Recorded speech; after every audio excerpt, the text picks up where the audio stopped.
Olá pessoal, tudo bem com vocês? Nesta nossa aula vamos tratar aqui de um assunto muito legal, onde ele nos fala sobre as propriedades que relacionam os ângulos de um triângulo qualquer. Então, inicialmente, vejamos o seguinte. Eu tenho um triângulo onde o triângulo é o polígono que possui três lados, beleza?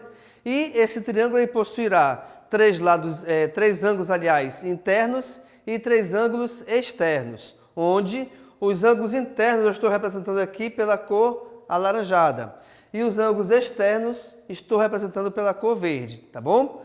Inicialmente temos que saber o seguinte, todo e qualquer triângulo, independente da sua classificação, ele possuirá a soma dos ângulos internos, vou até colocar aqui, tá? A soma dos seus ângulos internos igual a 180 graus, assim como também ele possuirá a soma dos seus ângulos externos igual a 360 graus. Além disso, toda vez que você considerar um ângulo interno juntamente somado com o ângulo externo de um mesmo vértice, ou seja, de um mesmo ponto, sempre esta soma ela também será igual a 180 graus. Beleza? Então, inicialmente, independente da classificação do triângulo, é importante que você saiba essa relação em relação a ângulos internos e a ângulos externos. Agora, o triângulo se classifica em relação aos lados, logicamente, tá? Triângulos isósceles, equilátero e escaleno. Vamos aqui a uma característica em relação a cada um deles. Vejamos então. Em qualquer triângulo isósceles, os dois lados e os ângulos da base possuem a mesma medida, isto é, são congruentes.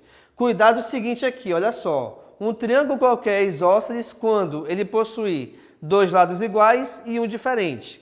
Como eu coloquei aqui, olha, eu tenho o lado BA, cuja medida, por exemplo, seja igual a 2, e eu tenho o lado BC, onde também a sua medida vale 2. Ora, se as medidas desses dois lados são iguais, então esse triângulo se classifica como sendo isósceles.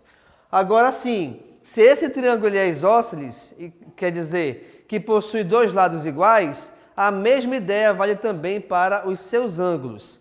E sempre os ângulos iguais, eles ficarão aqui na base do triângulo, tá? Ou seja, vamos supor que aqui seja igual a 50, automaticamente também aqui é igual a 50. Até mesmo porque, pessoal, reparem pelo desenho que o ângulo ele depende diretamente do lado oposto.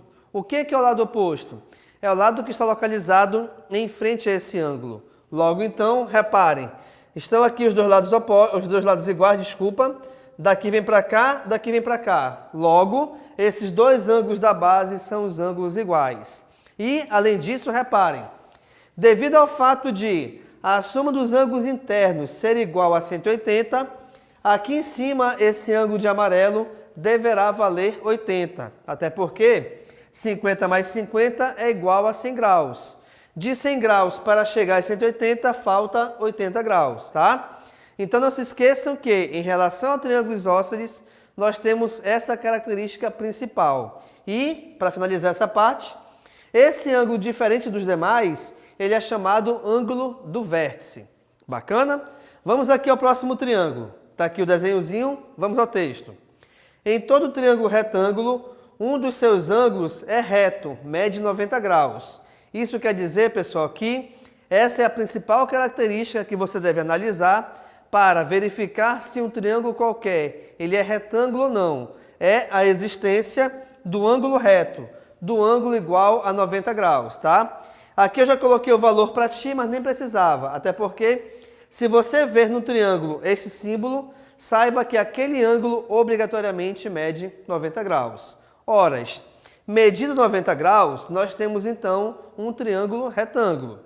Continuando aqui, o maior lado, denominado hipotenusa, é o lado oposto a esse ângulo.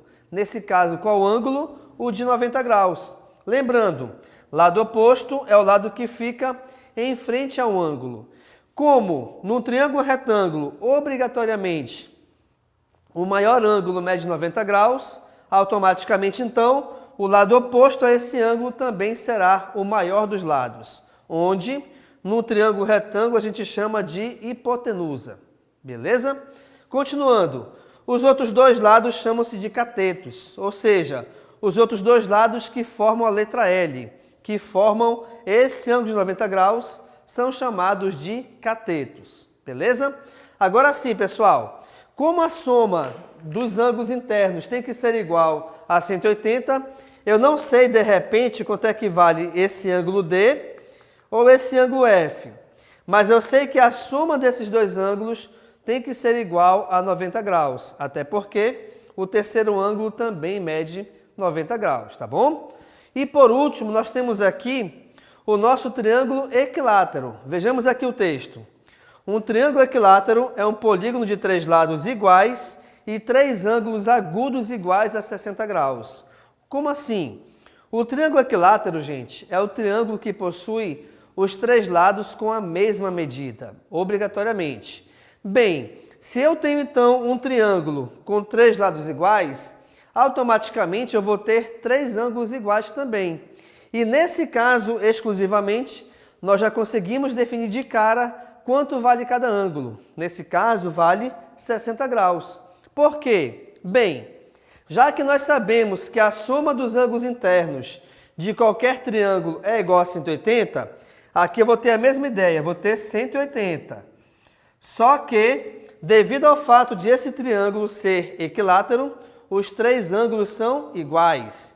Então, eu vou pegar esse resultado, dividir por 3, cujo resultado é igual a 60 graus, o qual vai ser o valor numérico em relação à abertura de cada um desses 3 ângulos. Beleza?